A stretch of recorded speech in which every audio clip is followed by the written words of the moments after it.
Who's your favorite guy to play against? Myself. Because a lot of times I had to battle with myself to keep challenging myself.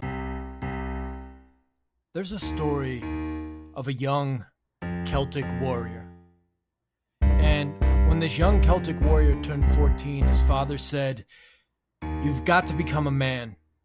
And to become a man, you need to go into the enchanted forest. And if you go deep enough, you'll find a beast that you must defeat. You'll know which beast you must defeat. It'll be obvious." So the young boy, with a sword and a shield, set off into the forest. He was scared. It was a long journey. He fought many beasts in the forest. Bears, monsters of sorts, but something in him told him that wasn't the beast his father was speaking of. He continued on.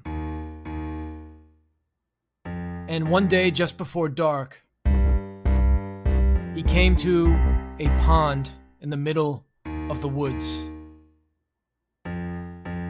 He was thirsty and he bent down and he looked into the pond and he saw his own reflection.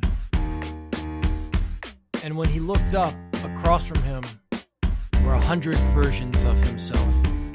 And he knew instantly this was the beast he must defeat. And those versions of himself, one was doubt, one was fear, one was an aspect of him that was afraid of greatness. One was the aspect of him that wanted to remain a child. And he did battle with himself in the forest until all these versions of himself were defeated. And when he returned home, he carried himself in a different way. His face was different. He looked like a different person, stronger. And his father said, "Ah, I see you carry home the head of the beast." That story is something I've always thought about when I consider what it means to be someone who maxes out their life. When you max out your life, you're really going up against yourself. Because as soon as you write down a goal, you can imagine these versions of you appear across from you. This might not work out. What if I put in all this effort and I fail? What if this is a waste of time? Maybe I'm not good enough, smart enough, big enough, athletic enough. Maybe I don't have the coordination. Maybe it's not in my genetics. All these versions of yourself are populated as soon as you write down a dream or a goal. And then, even once you've achieved some success, more versions of yourself pop up. Can you keep doing it? You won the championship once. Can you do it again? Can you break the scoring record this game and still play a team game?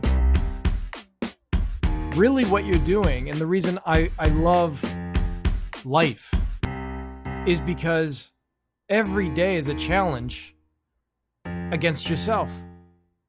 You gonna sleep in? There's a version of you that says, sleep in. There's a version of you that says, eat the junk food. There's a version of you that says, you can go easy in this workout. There's a version of you that after a bad game says, go ahead, make an excuse. You're constantly in a battle with yourself. You're constantly doing battle with weaker and smaller versions of yourself. The big you, the great you, the rare you is ready to fight those monsters. And I think Jordan knew as he got better and better and reached the pinnacle of the game, his demon was, you're already at the top, just why play anymore? You're already so good. So Jordan had to create versions of himself that he wanted to compete against. Can I lead the league in scoring and win multiple championships? Can I win 3 championships in a row and Bird and Magic didn't? Can I do it twice? Can I retire and come back? Very, very different mindset than non-rare people. Non-rare people look at the versions of themselves that are weak, and guess what they do? They let one of them speak for them. They allow those smaller, weaker versions of themselves to win.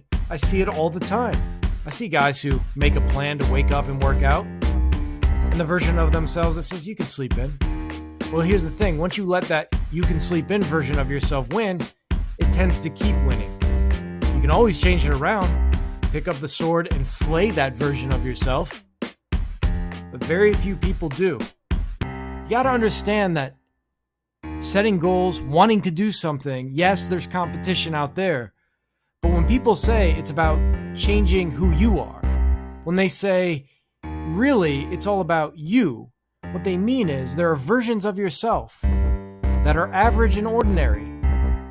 Average and ordinary people give in to doubt, give in to fear, give in to what if this doesn't work for me? They give into the temptations in life, of the social temptations, the entertainment temptations.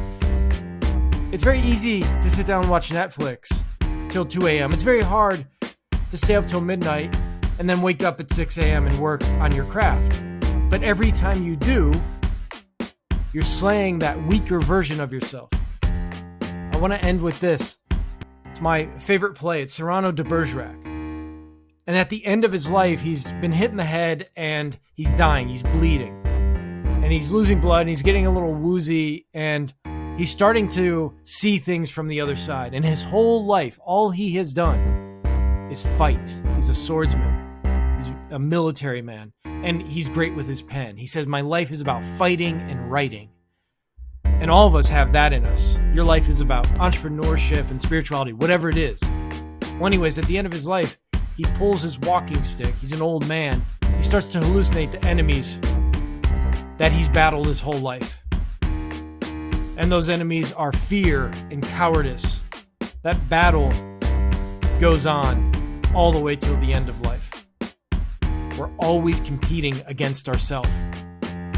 There's wisdom in knowing that and recognizing that when you see or feel like giving up, grab your sword, like that Celtic warrior, that young Celtic warrior, and maybe even visually see yourself slaying that version of yourself, that weak version of yourself. Use your mind to actually chop the head off of the version of you that is average. Are you all there? 100 against, well, no, 1,000! I recognize every one of you. All my old enemies. False swords! Compromise! Prejudice! Cowardice! You ask for my surrender? Oh, no, never! No, never, never!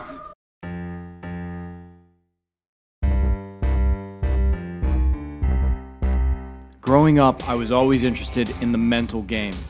After years of study, I developed the Basketball Brain program.